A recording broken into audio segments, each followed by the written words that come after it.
me tell you a story. So a friend of mine and I, we went for a run in Central Park. The Roadrunners organization, on the weekends, they host races. And it's very common at the end of the race, they'll have a sponsor who will give away something, apples or bagels or something. And on this particular day, when we got to the end of the run, there were some free bagels. And they had picnic tables set up, and on one side was a group of volunteers. On the table were boxes of bagels, and on the other side was a long line of runners waiting to get their free bagel. So I said to my friend, let's get a bagel. And he looked at me and said, the line's too long. And I said, free bagel. And he said, I don't want to wait in line. And I was like, free bagel. And he says, nah, it's too long. And that's when I realized that there's two ways to see the world. Some people see the thing that they want, and some people see the thing that prevents them from getting the thing that they want. I could only see the bagels. He could only see the line. And so I walked up to the line. I leaned in between two people, put my hand in the box, and pulled out two bagels. And no one got mad at me. Because the rule is, you can go after whatever you want. You just cannot deny anyone else to go after whatever they want. Now, I had to sacrifice choice. I didn't get to choose which bagel I got. I got whatever I pulled out, but I didn't have to wait in line. So the point is you don't have to wait in line. You don't have to do it the way everybody else has done it.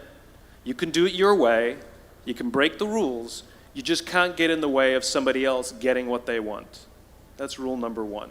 Computers, when I was young, were super expensive. And my friend Paul Allen and I actually snuck into places at the University of Washington where they had computers that weren't being used at night.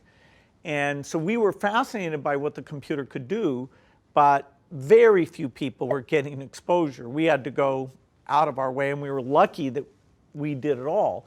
And so then when the idea of moving the computer onto a chip that Intel would make, and that would make the computer literally millions of times cheaper than the ones we were using, so both more powerful and available to people on a personal level, then the idea of, okay, it would be very different, the software you needed, the way the industry would work. We were super lucky to be there when that was happening. So what did your family think? Did they say there's something wrong with this young man? He wants to just do computers? They knew I was obsessed with computers, that I would skip athletics, that I'd go in overnight, that I'd leave the house sometimes when they prefer I wouldn't go work at night on these things. And so it was kind of considered a little strange. And the big moment was when I said, instead of going to part of my senior year, that I wanted to go work for a company writing software. So they were great about allowing that to be my hobby. Somebody once said that the chains of habit are too light to be felt until they're too heavy to be broken. I had been terrified of public speaking. I couldn't do it. I'd throw up. And I knew if I didn't cure it then, I'd never cure it. And so I saw an ad in the paper for the Dale Carnegie course, which worked on developing your ability to speak in public. And I went down there. Be sincere. A good smile has the same effect as a puppy's tail. When a puppy wags... They made us do all these crazy things to get out of ourselves, and so we stood on tables and did all kinds of things.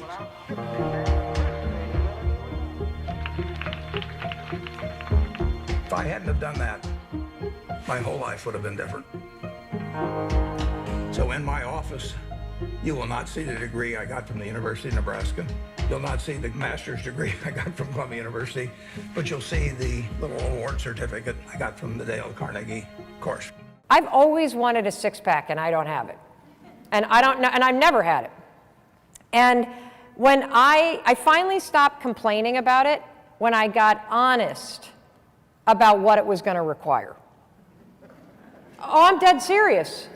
Dead serious about this. At at 49, with my affinity for alcohol and my love of carbs and my distaste for exercise,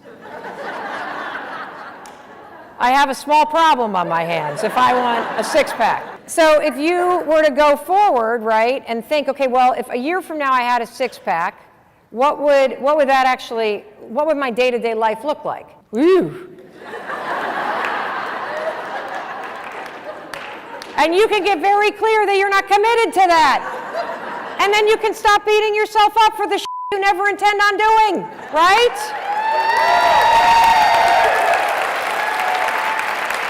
So, what I realized is I can spend 4 minutes a day in a hotel room or in my bedroom doing planks, and my arms look great, and everybody else will think the rest of my body's in shape. And we're good. We're good. Yes. It worked like a charm. So you might want to get honest with yourself. Like, instead of doing this bullshit, I want to be a millionaire, I want to do this. Do you really? Because you can make it happen. You actually can. Look at all the idiots that are making money. You can make money. But you're going to have to roll the clock forward just a year and say, okay, if I'm able to put $1,000 a month against my debt, I'm able to make X amount of dollars a month, I'm able to put X amount of dollars in savings. What do I need to be doing a year from now to make that happen? And what are those habits that are there a year from now that I don't have right now? And then roll yourself back to this moment, just like I explained with exercise. Do I actually not want to have a Manhattan tonight? Nope. Did I want to go to the gym today? Nope. Am I willing to not eat what I ate for breakfast? Nope. Am I willing? I did my 4 minutes. My arms are looking really good. But so bring it back, and then you will have the formula for pivoting at any moment. You time travel forward a year. You investigate the patterns that you have that are giving you the result that you want, and then you back your ass up to right here, right now. And you decide, am I willing to do this now? If I'm willing, then 5, 4, 3, 2, 1 through all the bullshit excuses that are going to be there when you're trying to override your operating system. That's how you do it. Or you have the reality check like I had, which is, oh shit, I just like to bitch. I don't intend on changing, so why don't we get this off the plate? And let's focus on the things that I am actually committed to. You cannot invent and pioneer if you cannot accept failure. To invent, you need to experiment. And if you know in advance that it's going to work, it is not an experiment. And so that's a very important thing. They are inseparable twins, failure and invention. And so you have to be willing to do that. And it's embarrassing to fail. It's always embarrassing to fail, but you have to say, no, that's not how this works. If I said to you, you have a 10% chance with a particular decision, a 10% chance of a 100x return, you should take that bet every time, but you're still going to be wrong 9 out of 10 times, and it's going to feel bad 9 out of 10 times. And with technology, the outcomes, the results can be very long-tailed. The payoff can be very asymmetric, which is why you should do so much experimentation. Everybody knows that if you swing for the fences, you hit more home runs, but you also strike out more. But with the baseball, that analogy doesn't go far enough, because with baseball, no matter how well you connect with the ball, you can only get 4 runs. The success is capped at 4 runs. But in business, every once in a while, you step up to the plate and you hit the ball so hard, you get 1,000 runs. And so when you have that kind of asymmetric payoff, and one at bat can get you 1,000 runs, it encourages you to experiment more. It's the right business decision to experiment more. It's also better for your customers. Customers like the successful experiments. Stop doing the things that you know are wrong that you could stop doing. Right? So it's a fairly limited attempt. First of all, we're not going to say that you know what the good is or what the truth is in any ultimate sense. But we will presume that there are things that you're doing that for one reason or another you know are not in your best interests. There's something about them that you just know you should stop. They're kind of self-evident to you. Other things you're going to be doubtful about. You're not going to know which way is up and which way is down. But there are things that you're doing that you know you shouldn't do. Now, some of those you won't stop doing for whatever reason. You don't have the discipline, or maybe there's a secondary payoff, or you don't believe it's necessary, or it's too much of a sacrifice, or you're angry or resentful, or or afraid, who knows. So forget about those for now. But there's another subset that you could stop doing. It might be a little thing. Well, that's fine. Stop doing it and see what happens. And what will happen is your vision will clear a little bit. And then something else will pop up in your field of apprehension that you will also know you should stop doing, and that you could stop doing, because you strengthened yourself a bit by stopping doing the particular stupid thing that you were doing before. That just puts you together a little bit more.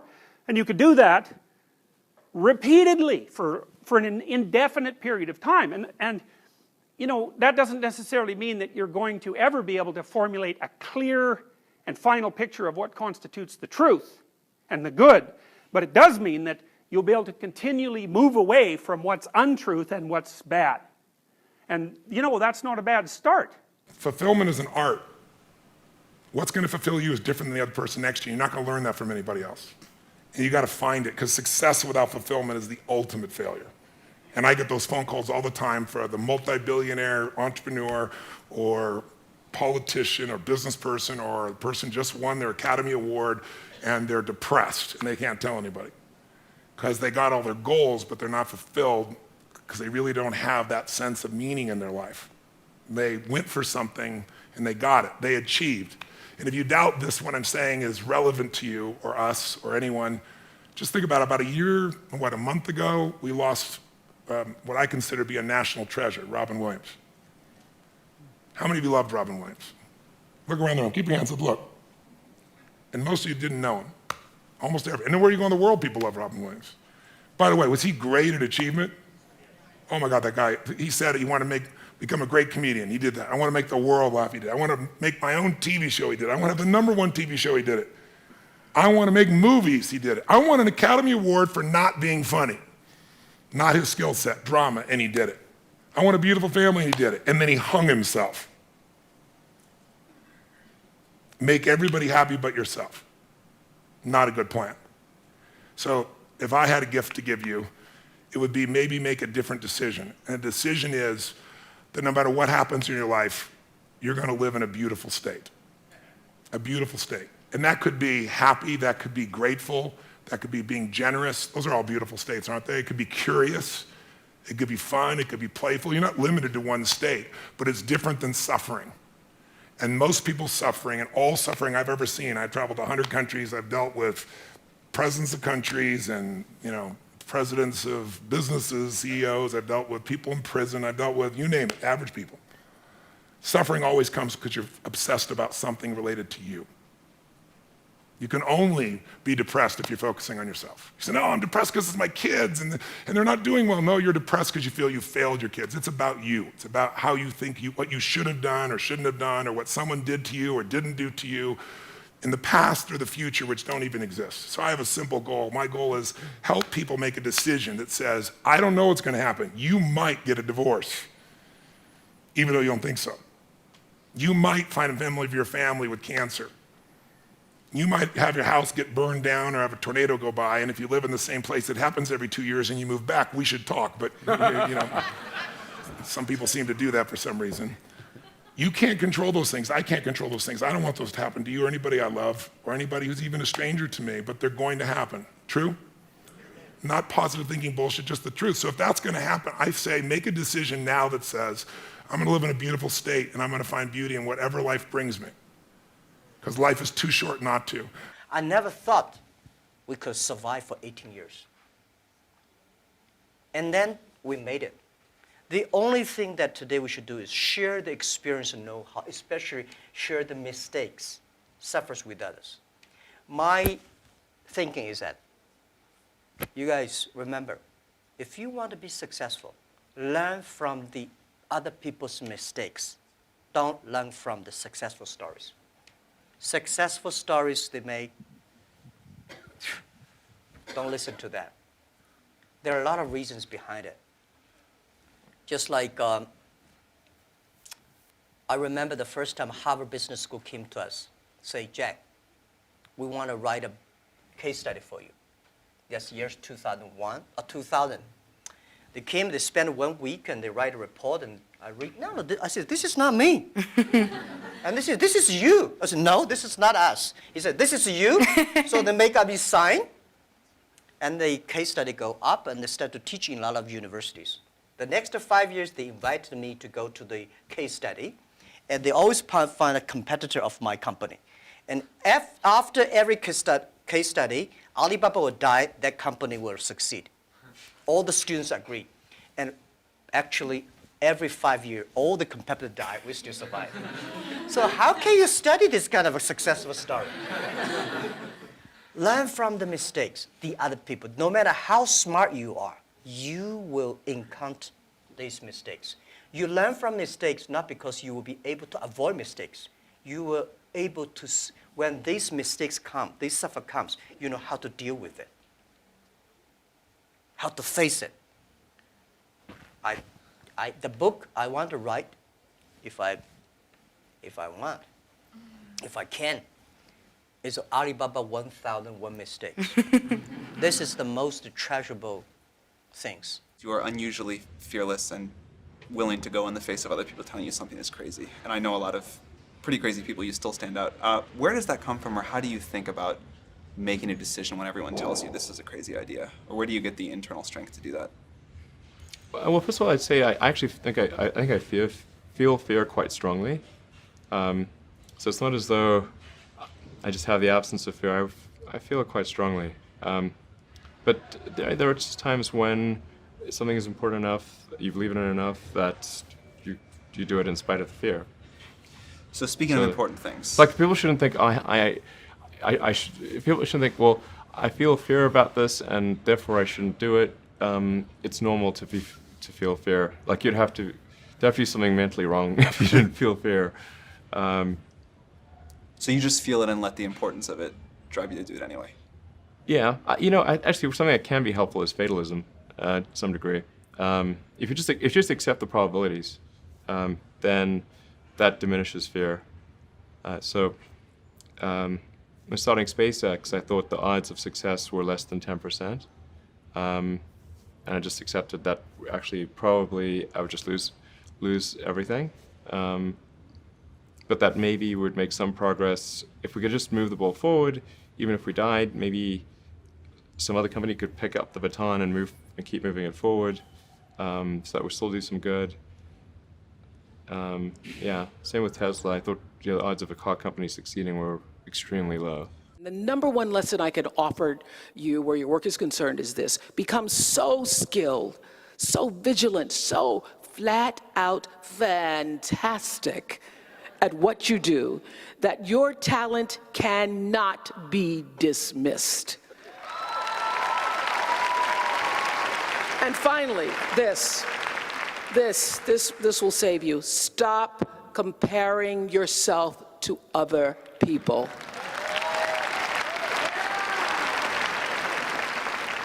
You're only on this planet to be you, not someone else's imitation of you. I had to learn that the hard way on the air, live, anchoring the news. One night in my 20s, when I first started broadcasting, I was 19, moved to an anchor by the time I was 20, and I was just pretending to be Barbara Walters. I was just trying to talk like Barbara, act like Barbara, hold my legs like Barbara. And I was on the air, and I hadn't read the copy fully, and I called Canada. And I did that on the air. I cracked myself up because I thought Barbara would never call Canada.